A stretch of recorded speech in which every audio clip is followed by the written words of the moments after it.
Бүгүнкү күндө Актылар районунда алыскы жайыттарга үрөн чачуу иштери жыйынтыкталып калды. Анын акыркы этабы болуп мына биз турган Чоң Карак суу жайлоосунда иштер жүрмөкчү. Эскерте кетсек, бул жолу Актылар районуна жалпысан 5 тонна үрөн алып келинген. Ал дээрлик 500 гектар жерге жетмекчи. Эмесе жигиттер ишти баштайлы. Актылалыктар башка региондолордон өзгөчөлөнүшүп, себеби өнөктүгүн атайын буга ылайыкташтырылган техникаларды жана жабдууларды колдонушууда. Бул эңирде үнөмдүүлүк кызыкчылыгын көздөйт. Чынында эле мындай аракеттин аркасында кунары кеткен жайыттарды кайра калыбына келтирүү алда канча арып, келерки жылдары айрыкча гүлдөөлөр менен жазоолордун жанданышы күтүлөт. Кол менен чачканда коромжу болуп калат экен. Ушу 525 кг алдык эле. Буюрса бул вентилятор менен жакшы алыска чейин чачып, нормасы менен чачып берет. Эмди жылда себебиз, анан эми ушул себилген жерлерди колдон келишинче корук алып, ушулар тамырлашып, жакшы бир үрөн урук алгычакты ушул сактайлы деп атабыз.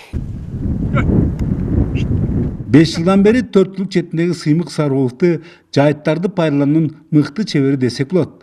Анткени ал башкалардан айырмалана көбүн эсе ашыкча убаркичтикten качып, баарыстеңде жете бербеген бийиктиктерди жайлайт.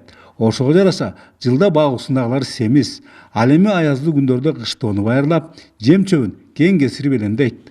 Айтымында өзү сыяктуу маалчылардын кээ бирлери турмуш тиртедин жеңилине качырып, айылдардан алыс узагылары жок. Мунун кесепеттен райондогу 350 миң 807 гектар жайыттын 25% кунарынан кеткен. Алыскы жайыттар мисалы пайдаланбай жатат. Арпа жайлоосу бар, мисалы Ошакка барыш керек. Аяка малыбыз көптөр көбүнчө түйшүгүнөн качып барышпайт. Техника барат. Аяка жетиш үчүн эле 1-2-3 күндүк убакыт бар.